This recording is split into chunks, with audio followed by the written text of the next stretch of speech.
She sat barefoot on the cold sidewalk, nearly invisible to the world rushing past her. Just a little girl holding a drawing of her family, whispering, "Will you buy this?" But when one man finally stopped, what he discovered in that picture would change everything. If you're new to the channel, make sure to subscribe, like the video, and tell us in the comments where in the world you're watching from. Now let's jump into the story. It was a chilly afternoon in the city. People rushed through the bus station, their coats pulled tight and their faces set in determined lines. The air was filled with the sounds of engines, shoes on pavement, and voices speaking quickly into phones. No one noticed the little girl sitting near the corner wall, barefoot, quiet, and nearly invisible. Her name was Mira. She looked about 6 years old, with thin arms, scraped knees, and hair that curled wildly around her face. Her dress was pale yellow once, now faded and stained. She sat on a folded piece of cardboard, holding a plastic sleeve in her hands like it was something precious. Inside was a drawing, 4 stick figures with smiling faces under a bright orange sun. They were holding hands, and above them were 4 little hearts drawn in crayon. Mira didn't shout or cry. She didn't beg. Every now and then, when someone passed close by, she would lift her head slightly and whisper, "Would you like to buy my drawing?" Her voice was soft and dry, like it hadn't been used in a while. People walked past. Some glanced at her and looked away quickly. A woman tugged her bag closer. A teenager gave her a strange look, then moved on. No one stopped, but Mira stayed, where she was.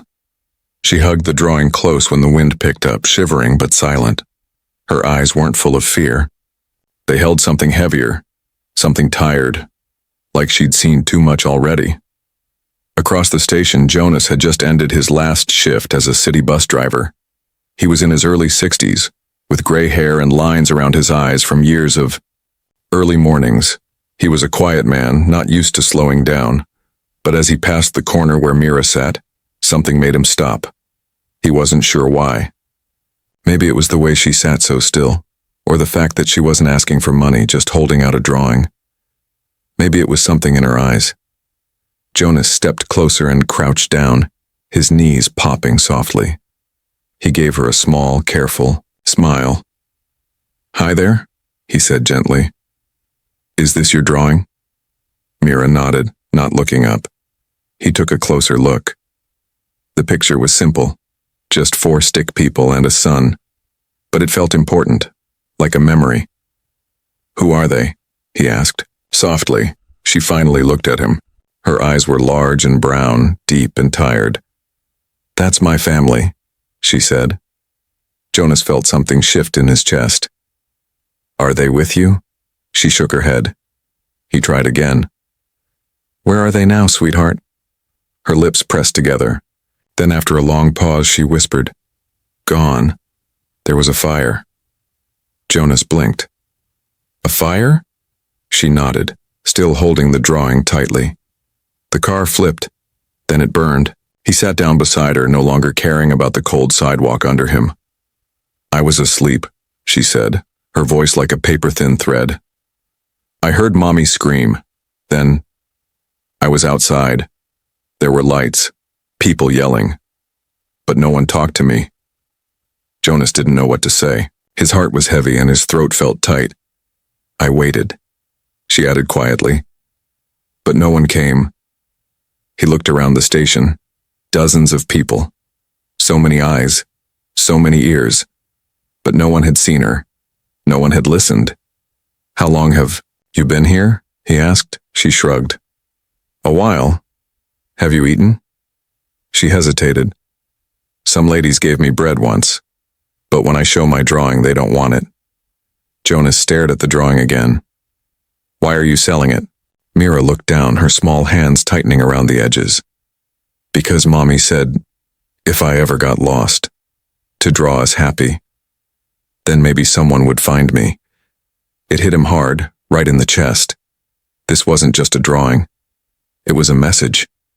A signal. A hope. He looked at her carefully. "What's your name?" She hesitated. "Mira." "That's a lovely name," he said softly. He pulled off his warm jacket and wrapped it around her shoulders. She didn't resist. She didn't even flinch. He looked at the people rushing by, still not noticing her, still not caring. But Jonas cared. He reached for his phone, then paused. The police? A shelter? Would they just send her into a system that might forget her all over again? He didn't want to make a wrong move. So instead, he sat there with her. He didn't ask more questions. He didn't promise anything. He just stayed. And Mira, after a few minutes, leaned slightly against his arm. She didn't say a word, but she didn't move away. That was enough. For now. Jonas sat quietly beside Mira, watching people move past them like a flowing river. The city never slowed down, but here in this small corner of the bus station, time seemed to pause. Mira still clutched her drawing tightly. Jonas noticed how she kept her fingers along the edge, as if holding her family inside the page. "Are you cold?" he asked gently. She nodded, but didn't say anything more. His jacket helped a little, but her toes were bare and red from the cold concrete. Jonas stood slowly and held out a hand. "Would it be all right if we went to get something warm to eat? Just down the street. No tricks, I promise." Mira looked up, unsure. He could see the hesitation in her eyes. Trust didn't come easy for someone who'd been forgotten. But after a moment, she nodded again, quietly. They walked together to a small cafe nearby. The staff gave Jonas a familiar nod. He was a regular. He guided Mira to a corner booth out of the way and ordered a bowl of soup and a sandwich for her. She ate slowly, carefully, like someone who didn't want the food to disappear too fast. Jonas didn't rush her. He waited until she seemed more comfortable before speaking again. "You said there was a fire. Can you tell me what happened?" he asked softly. Mira looked down at her spoon, turning it slowly in the bowl. "We were in the car. Mommy was singing. Daddy was driving. My baby brother had a toy that made sounds."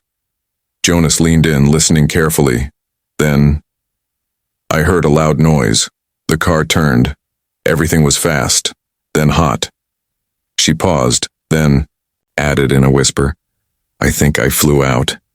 Jonas felt his heart twist. "I couldn't find them," she said. "I waited.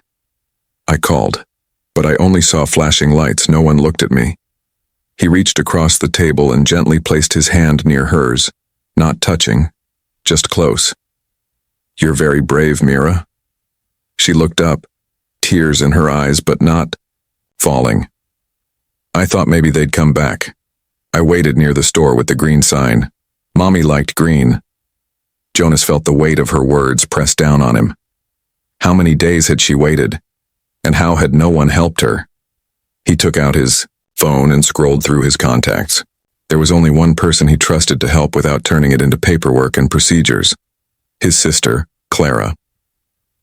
She had worked with children for over 20 years and ran a small, quiet program for lost or abandoned kids.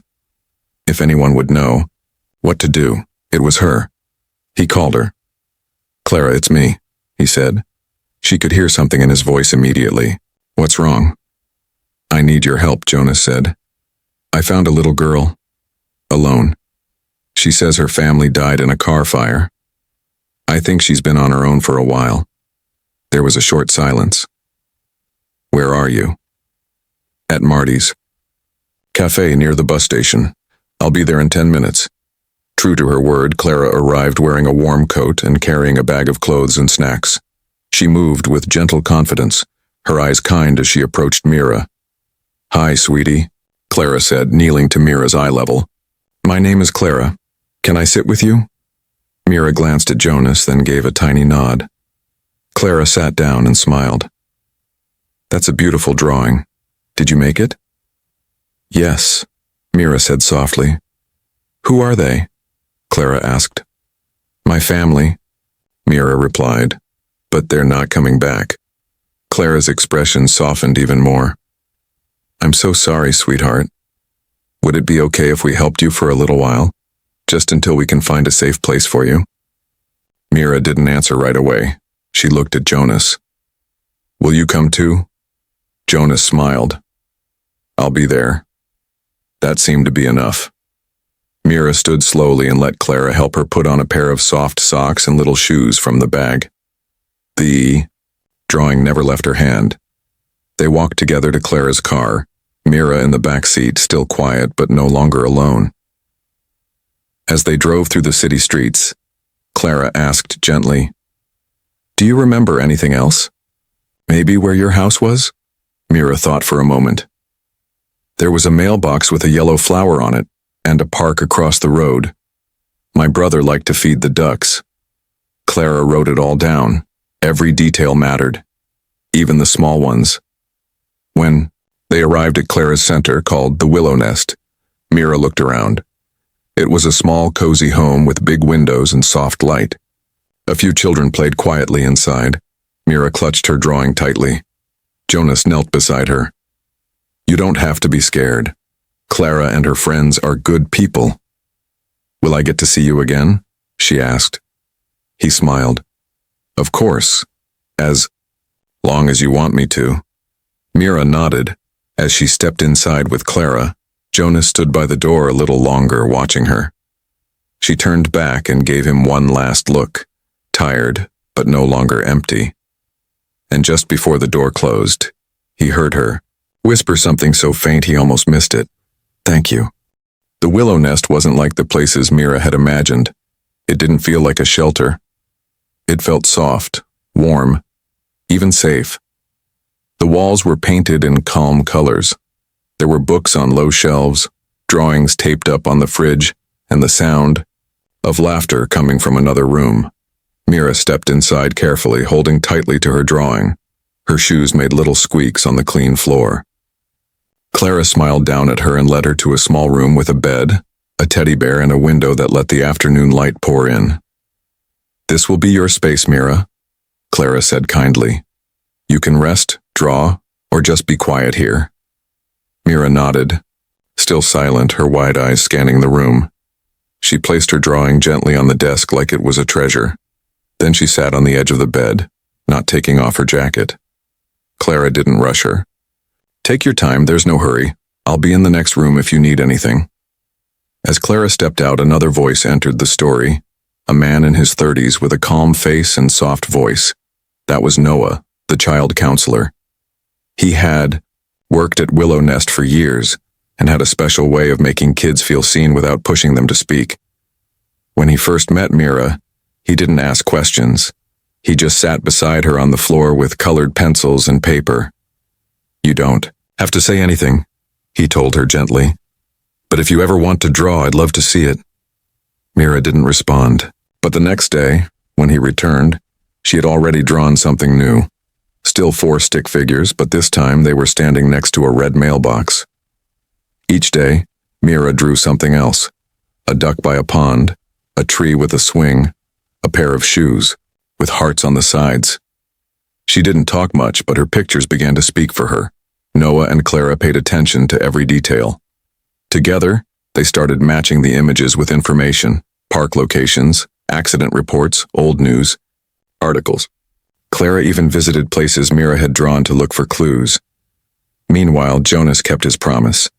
He visited every other day, always bringing something small: juice boxes, crayons, a soft scarf. Mira never ran to him, but each time she saw him, her shoulders relaxed just a little more. One afternoon, as the sun painted golden light through the window, Mira sat at her desk with her newest drawing. This one was different. Instead of 4 people, there were 5, all holding hands. Jonas had just arrived, and Mira looked up at him with her shy eyes. "Is that your family again?" he asked. She nodded. "Yes, but this one's new." Jonas tilted his head. "Who's the extra person?" She pointed at the figure on the far right. It wore glasses and had gray hair drawn with careful lines. "That's you," she said softly. Jonas didn't know what to say. He blinked, his heart full and his throat tight. "Can I keep this one?" he asked.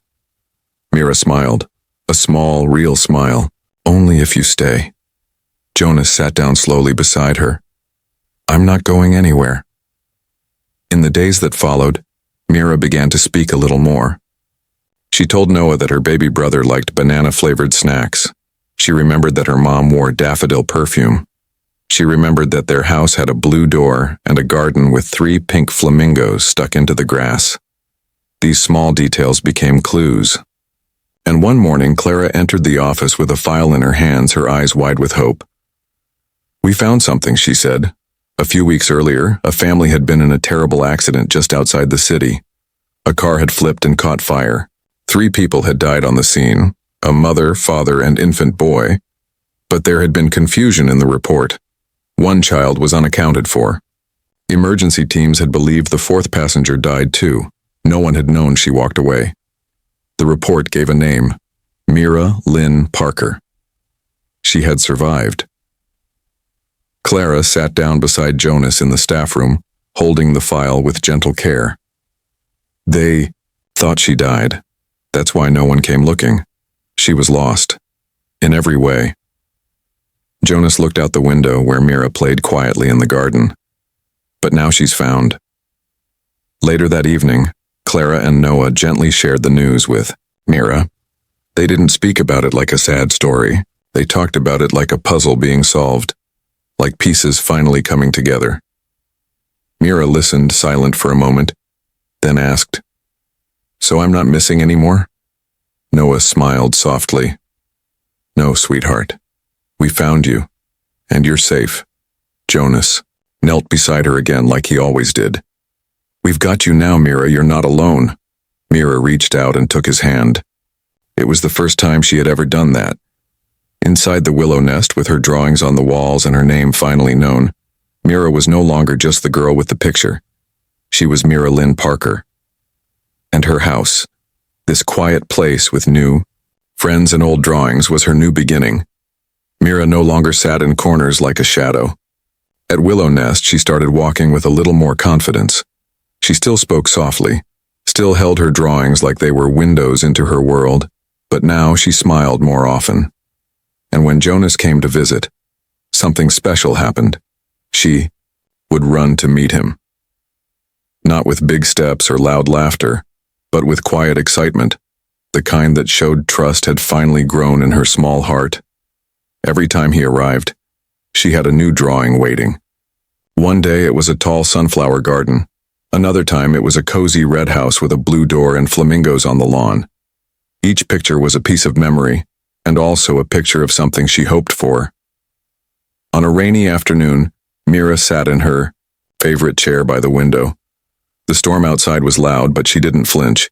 She had crayons in her hand and a warm blanket over her knees. Jonas sat beside her, watching her draw. "You always draw your family," he said gently. Mira nodded, "So I don't forget." "Do you ever draw anything just for fun?" he asked with a smile. She looked up at him, then turned her paper around. There were 5 people on it again. 4 she always drew, and 1 more. The 5th person had his gray hair, his glasses, and a soft green jacket. "That's you," she whispered. "I want you to be in all the pictures now." Jonas blinked away a tear. "I'd be honored, Mira." That evening, Clara pulled Jonas aside. She had papers in her hand and a careful look on her face. "We've been working with family services," she said. "Now that we know who Mira is, her case is open again. There's no living family, no one stepping forward." Jonas nodded slowly. He'd been expecting this moment, but still felt unprepared. "What happens next?" Clara gave a small smile. "That depends on you." He blinked. "Me?" "She keeps asking if you're coming back. She asks about your house, your job, your favorite food. She draws you into her world, Jonas. That's not small. That's love." He sat down, quiet for a moment. "I don't have much," he finally said. "A small house, no big savings. I'm a retired bus driver, not some rich man." Clara reached out and placed the papers gently on the table. "You're what she needs. You show up, you listen, you care. She doesn't need a mansion, she needs a home." Jonas looked out the window at Mira, who was showing her newest drawing to Noah. She was smiling, not a sad smile, a real one. He took a deep breath and picked up the pen. "Tell me what to do," Weeks passed. Papers were signed. Home visits were done. And one bright Saturday morning, Mira stood by the door at Willow Nest, wearing a new jacket and holding a small suitcase. Her drawing was tucked safely inside the front pocket. Jonas stood beside her, holding her hand. They were both quiet. "You ready?" he asked. Mira nodded. "I think so." Clara knelt down and hugged her gently. "Remember, this is still your home too. You can visit anytime, all right?" Mira nodded again. "Thank you for finding me." Clara's voice broke a little. "You were never lost to us." As they walked to Jonas's car, Mira looked up. "Can I sit in the front seat?" He smiled. "Of course." She hopped in and buckled up. The moment the car pulled away from the curb, Mira pressed her face to the window and watched the trees go by. Jonas glanced over. "Do you want to see something cool?" She turned to him. "What?" "There's a little park near my house. Has ducks and a tiny bridge. You can draw there if you like." Her eyes lit up. "I'd like that." They reached the small house, a single-story home with peeling paint but a cozy front porch, and a wind chime that rang softly in the breeze.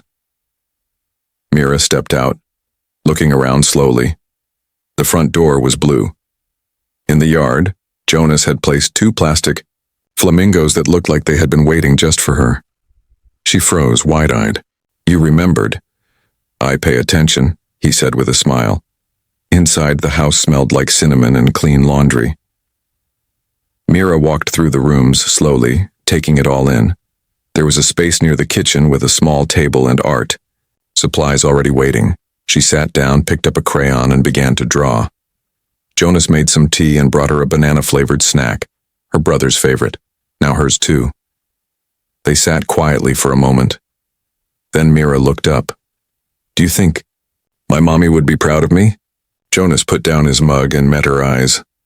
"I think," he said softly, "your mommy would be proud of your strength, your heart, and the way you never stopped drawing. She'd be proud that you let people love you again." Mira nodded and took his hand in hers. Not too tight, not too loose, just enough. And in that small, quiet house with the wind chime singing gently on the porch, Mira knew she was no longer alone. She had found one more hand to hold, and this time, it was for keeps.